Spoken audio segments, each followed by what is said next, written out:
Olá pessoal, Oi, tem alguém aí? de novo aqui mais um Facebook Live improvisado junto com a Flávia. Segundo dia no SAP Labs. Segundo e último, né? Segundo e último aí, prestes a ir para o aeroporto. Daqui a pouco. Daqui Acabamos a de pouco. almoçar aqui com o pessoal. Acabamos de almoçar e vamos conversar um pouco com vocês e daí a gente já tem que pegar o ônibus para ir para o aeroporto.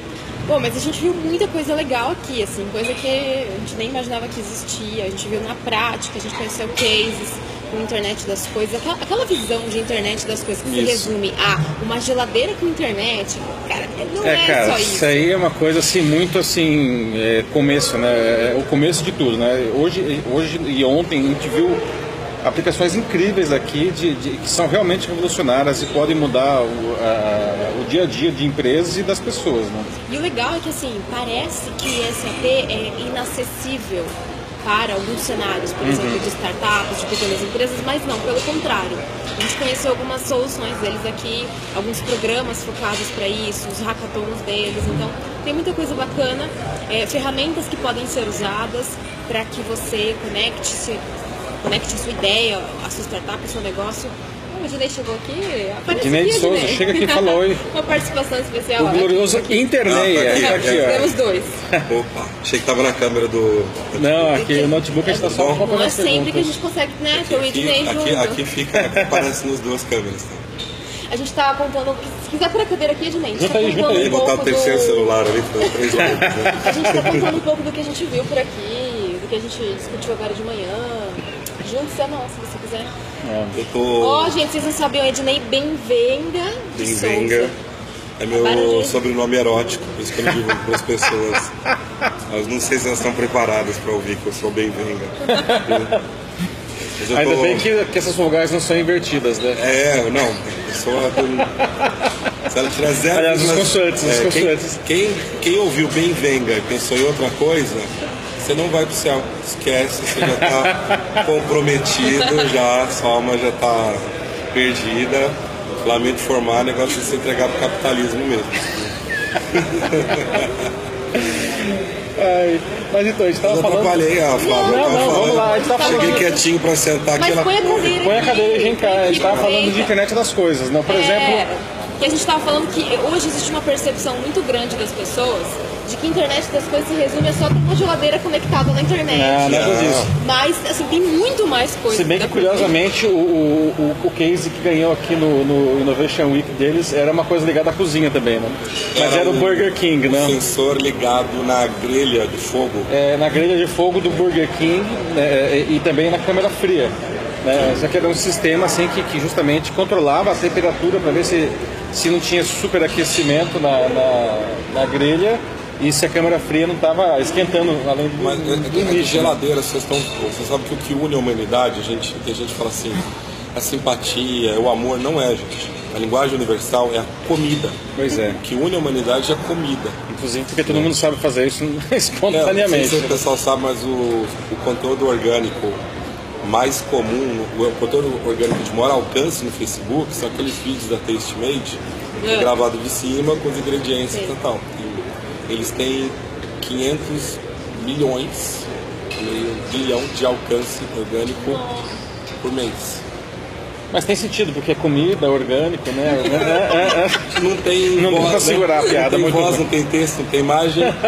É só os ingredientes. Qualquer ser humano na face da Terra entende o que está acontecendo ali. A linguagem universal é a comida, né? E a geladeira, ao longo dos anos, ela sempre foi a inovação, né? Pois é. Geladeira com internet, geladeira com touchscreen e agora geladeira com sensores. Né? Não, mas é legal porque assim pra loja, né?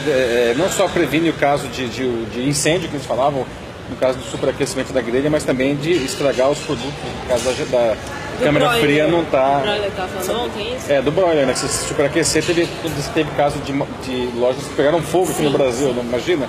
E com a internet das coisas, justamente, como que funciona?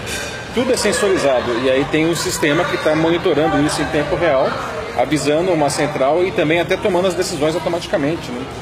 No sentido de prevenir o problema, é né? possível que a máquina tome uma decisão, né? Em outros não, você deixa para uma intervenção manual mesmo, humano, O que eu né? achei mais legal nesse caso, na verdade, nem foi o IoT, né, Internet das Coisas, os sensores, mas o machine learning por trás, porque ele deu um exemplo, um sensor da grelha no Rio de Janeiro. Ah, sim, né? Pois é.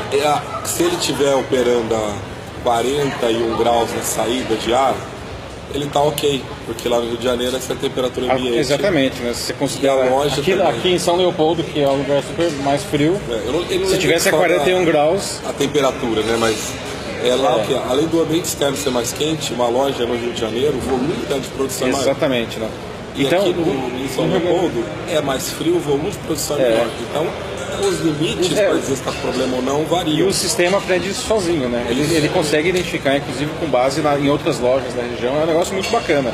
O caso também da Stara, dos tratores, né? Sim. Que os tratores são super sensorizados, assim, e até a quantidade de fertilizante que está colocando. O trator, eles têm informação de quanto tem de adubo, quanto tem de semente no trator. O tamanho da semente, não, ele faz o adubamento de acordo com o tamanho da semente. Sim. Quanto que ele largou de semente de adubo em determinado metro quadrado, quer dizer, quanto custou para plantar aquele metro quadrado. Depois, quando ele colhe, ele analisa quanto que ele recebeu daquele metro quadrado. Então ele consegue comparar o custo por metro quadrado, a produção por metro quadrado e o faturamento por metro quadrado. Porque às vezes saiu muito volume de produto, mas de uma qualidade baixa. E até os casos que a manutenção é necessária, né? Tem o caso da Trenitalia, que a gente não viu a fundo aqui, mas eu escrevi sobre isso, né? Tem um caso interessantíssimo. A companhia ferroviária italiana, que tinha prejuízo enorme. É uma empresa que estava prestes a falir, né? A empresa de trens da Itália, por conta da manutenção dos trens, que era muito caro, ficava muito tempo parado. Né? Ou antes ou depois da hora certa. E aí começaram a sensorizar todas as peças, ou pelo menos grande parte das peças do trem, as peças críticas, e aí a manutenção, ela não só ela passou a ser preventiva, como ela passou a ser inteligente, né? Sim. Eles conseguindo prever se um trem ia ficar fora o trem de ficou operação. os trens ficando muito menos tempo fora dos trilhos, literalmente, né? E também fazendo só a troca das peças de uma maneira mais inteligente, mais eficiente. O caso até também que a gente viu aqui do hospital, do INCOR, não? Isso, legal. Né? Assim, é capaz, que hoje em torno da cama hospitalar tem uma série de equipamentos. São 20 equipamentos e de fornecedores diferentes, né? O problema é que, apesar de todos eles falarem o mesmo protocolo, na verdade, na prática, não tem essa integração, né? E eu acho que um ponto importante de falar do caso do INCOR que eles citaram é o seguinte, porque quando vem tecnologia, uma preocupação grande das pessoas é mas vai substituir o humano. Ok, em algumas funções acaba acontecendo, mas no caso do INCOR tem uma demanda, né? As próprias enfermeiras o que é interessante, queriam. Exatamente, ele substitui o humano onde ele precisa ser substituído. Eles falaram assim que o tempo que as enfermeiras passavam pelos quartos anotando em prancheta, né, dava alguma coisa como frustrava, né? Além de ser frustrante para o profissional, que ele falaram um negócio que eu achei ótimo, né? Elas deixavam de cuidar do paciente para cuidar do computador. Para ficar alimentando o computador, né? Estava mais tempo checando 20 equipamentos, né? Isso custava, acho que era o tempo de 13 enfermeiras no mês, né?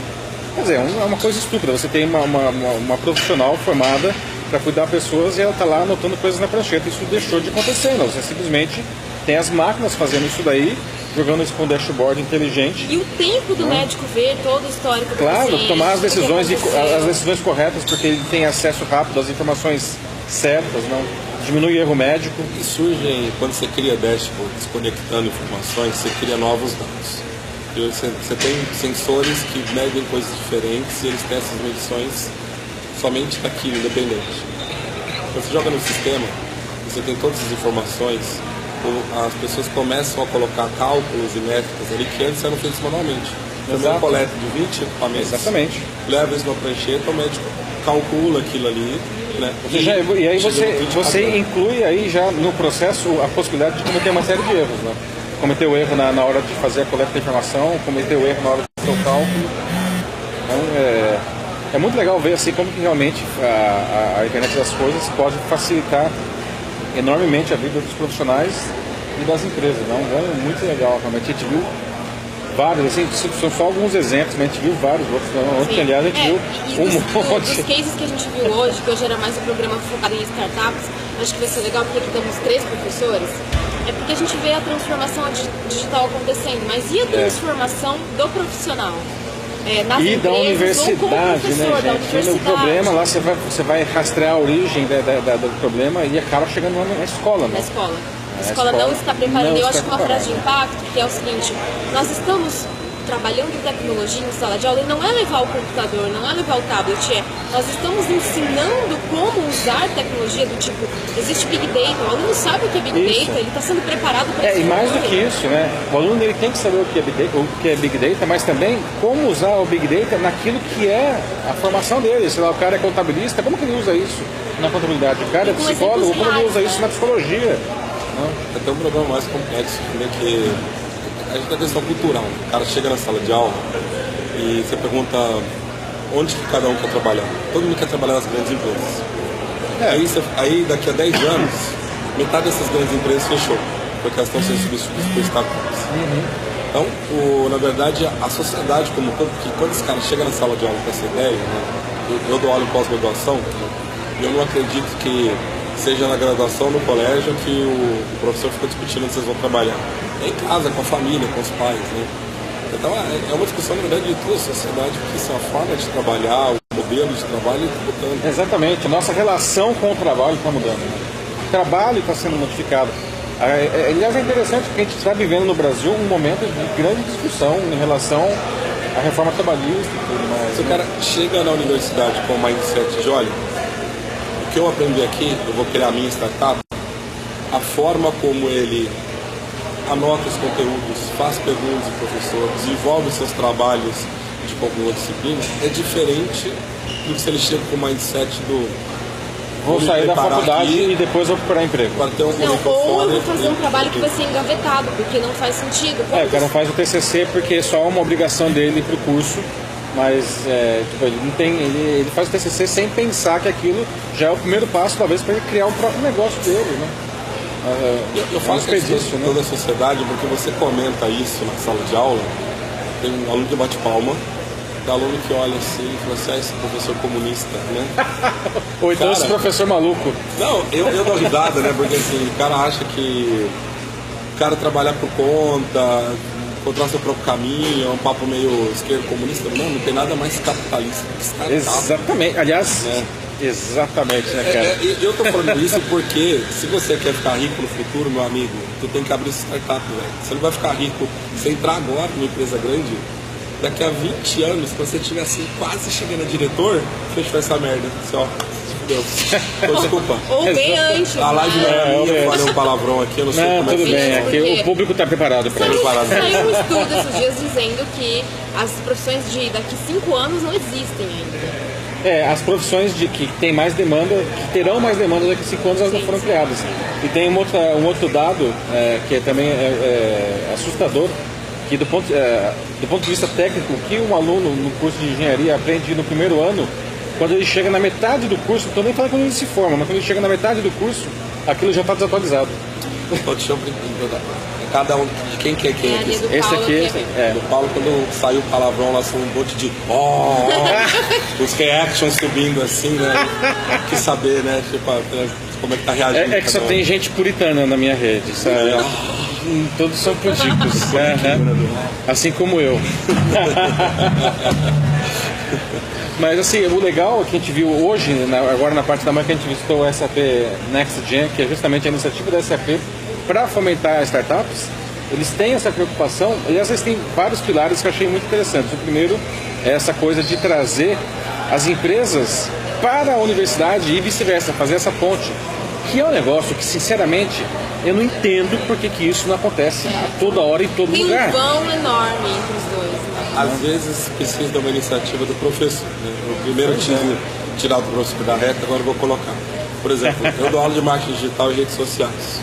Eu abro um formulário todo semestre e falo para o meu público, no LinkedIn, no Facebook, olha, você quer que a sua empresa sirva de base para os meus alunos fazerem projeto? Cadastre aqui.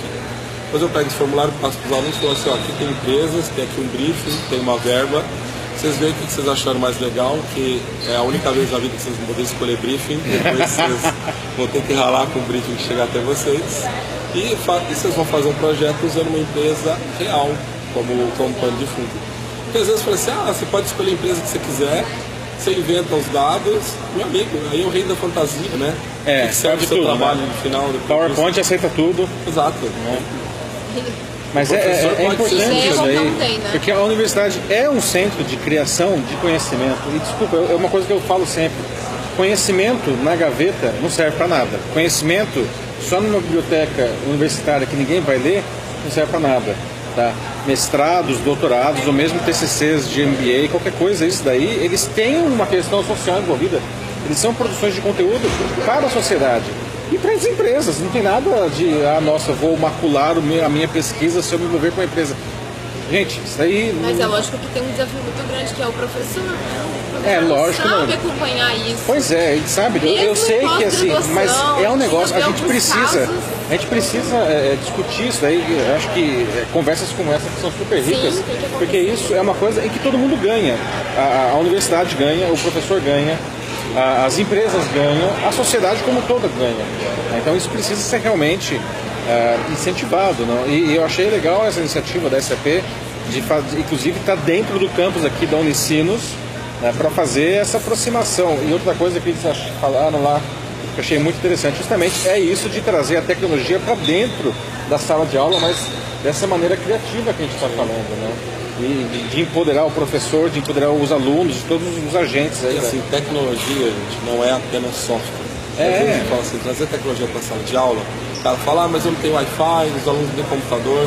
Gente, Design Thinking é tecnologia. Exatamente. Lean Canvas, né? Business Model Canvas, né? Value Proposition Canvas, né? Empathy Map, são tecnologias, são novas metodologias, são novos processos para você fazer coisas. Você pode trazer processos novos, tecnologias novas. Está sendo feito no papel, às vezes No ali, papel, mas exatamente. Então você tem ali alguns canvas, alguns modelos em papel que você pode utilizar, já é uma coisa diferente. É trazer metodologias ativas com participação dos alunos do conhecimento, porque o professor não é mais o detentor do conhecimento. Não mesmo. Ele é um facilitador, tá? Exatamente.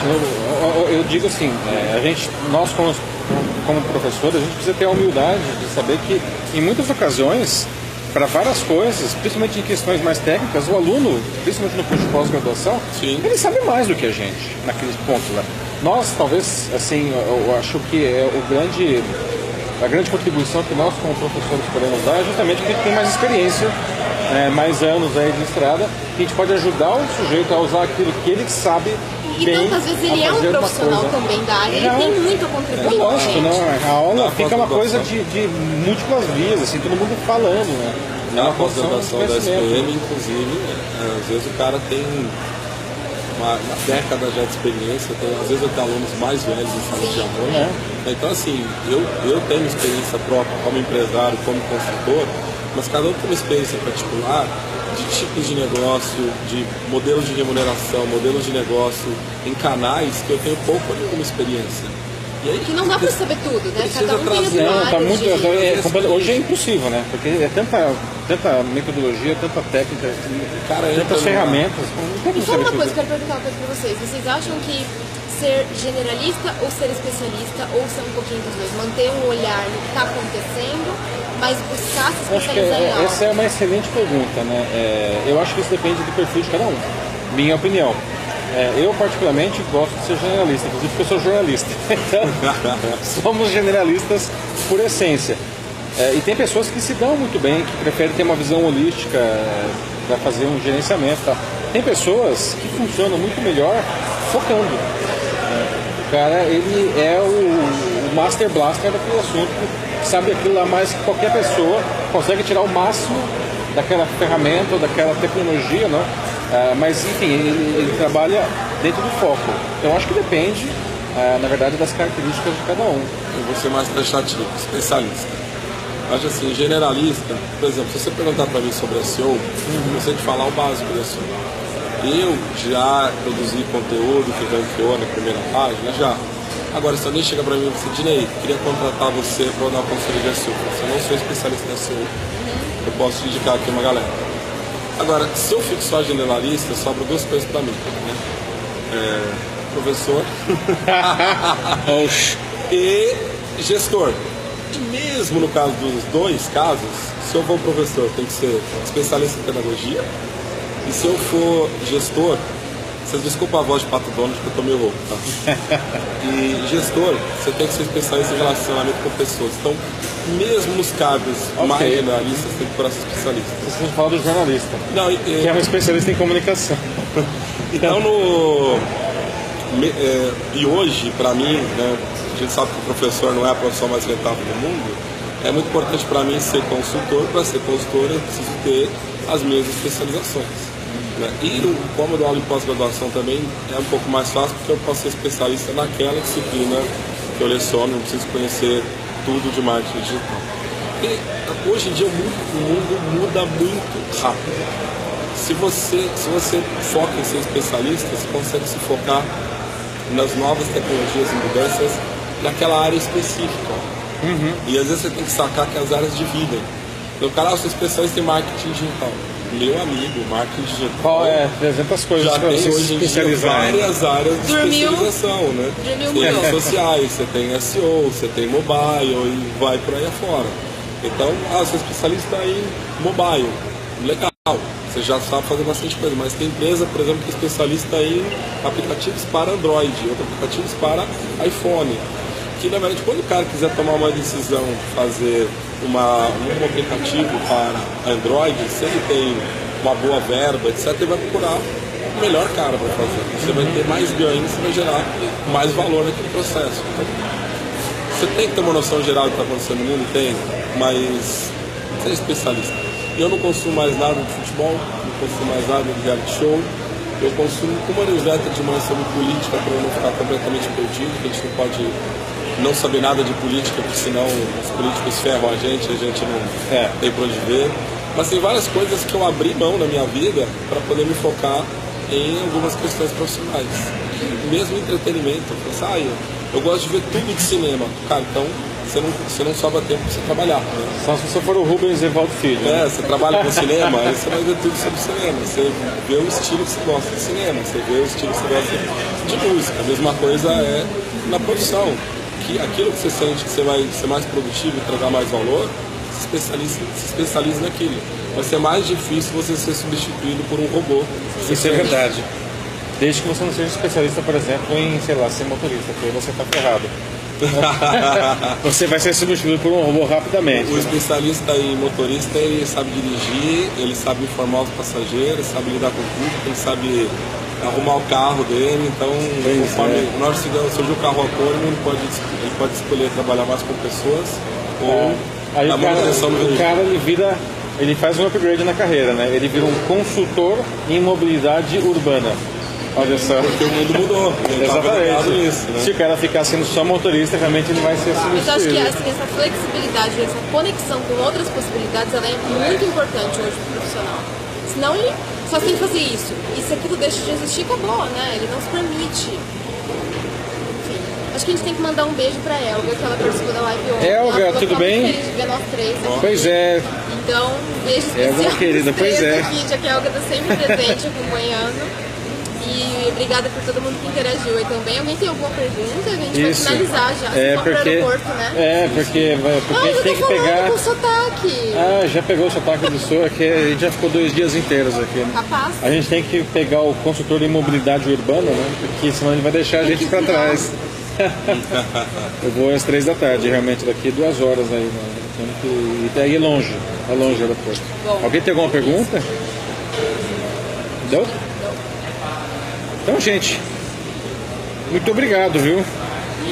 Isso, obrigado. Prazer gente. aí. Até a próxima. E não se esquece de dar um joinha, de se inscrever no canal. Joinha, pois é. Curte, compartilha, comenta. Curte, comenta e compartilha aí. Isso, se tiver perguntas, pode deixar que depois também que a gente responde. Tá bom? Obrigada, gente. Tchau, gente. Obrigado.